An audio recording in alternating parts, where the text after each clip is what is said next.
Taxing crypto in South Korea is expected to be the critical factor in the upcoming presidential election next year. China's crypto mining crackdown continues. While China's crypto mining crackdown is showing no signs of letting up, rollout of the E-CNY continues to pick up the pace. These stories and more here on Crypto.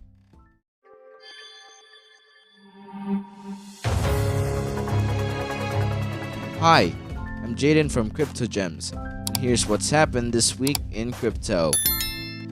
First up, taxing crypto in South Korea is expected to be the critical factor in the upcoming presidential election next year. Strong contenders from both political parties are saying the crypto tax should be pushed back. And why is that? Well, they're eager to secure the votes of the 20 and 30-year-olds, which makes up to 26% of the 51 million population of South Korea. They are, after all, the future, and how they vote could decide on the future of crypto in South Korea. Many investors are strongly opposed to the crypto tax, saying it is unfair as the threshold for stock gains is 50 million won, while it is only 2.5 million won for crypto. Moreover, the crypto tax is counted from January, while stock gains will not be taxed until 2023.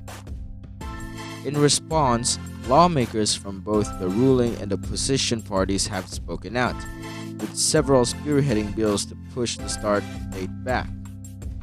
According to various media outlets, both parties want to earn the votes of those in their 20s and 30s ahead of the presidential election in March.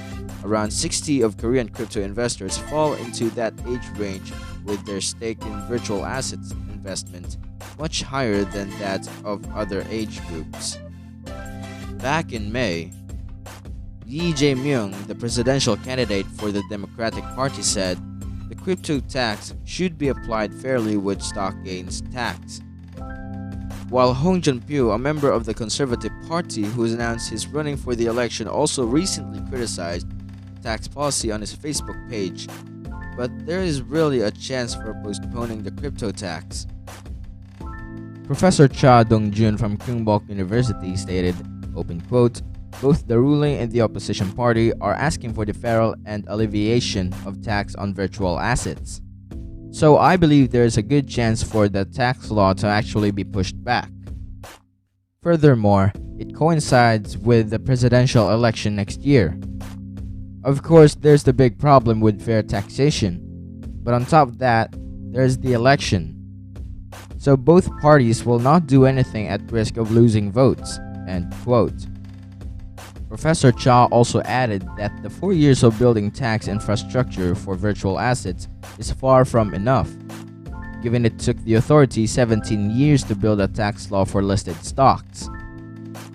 Meanwhile, China's crypto mining crackdown continues. This time the finger is being pointed at those using public resources to mine.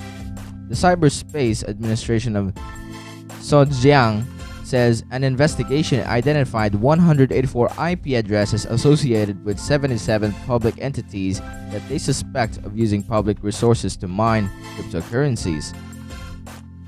Now, as we've learned from our previous videos, China is not playing around when it comes to policy enforcement. Authorities in the eastern province of Zhejiang began their investigations in early September, aiming to crack down on those using public resources and state agencies, state-owned enterprises, and schools to mine cryptocurrencies. On-site inspections later confirmed that 119 IP addresses from 20 public entities engaged in mining cryptos, including Bitcoin and Ether. And it's not just Zhejiang province that is carrying out such inspections. Earlier this month, the eastern province of Jiangsu said it identified just over 4,500 IP addresses that were involved with mining, with a total hashing power surpassing 10 petahashes per second. Authorities there said that involved power consumption of around 260,000 kilowatt hours per day. Meanwhile, BTC.com has announced it is exiting the Chinese milli market, that world's sixth largest Bitcoin mining pool in terms of hash rate, made a statement saying it is doing so to find the latest regulatory requirements of the government and that mining services in mainland China will be shut down in an orderly manner from October 15th.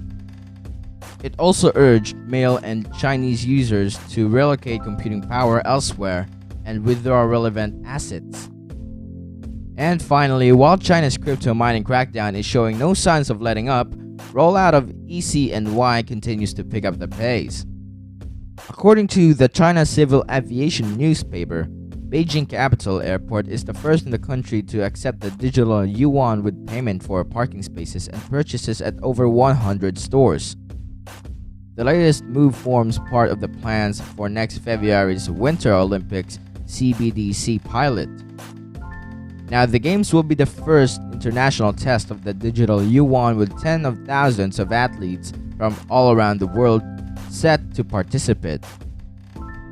Just last month, the deputy governor of the People's Bank of China, Fan Yifei, said the Winter Olympics pilot had hit the spring stage as it approaches the finish line. The city of Beijing is also promoting the E-CNY with passengers able to receive coupons for rides on the subway system as long as they have their own digital RMB wallet. With a population of 22 million living in that city alone, that could prove an unprecedented large-scale test for the CBDC. If you've enjoyed this video, leave us a thumbs up, subscribe to the channel, and click the notification bell, or you can visit our website at cryptogemsofficial.com. The link is at the description below, so you don't miss a review, news update, or the clearest information about Bitcoin and cryptocurrencies anywhere. And those are the latest news on crypto, and I'll see you on the next one.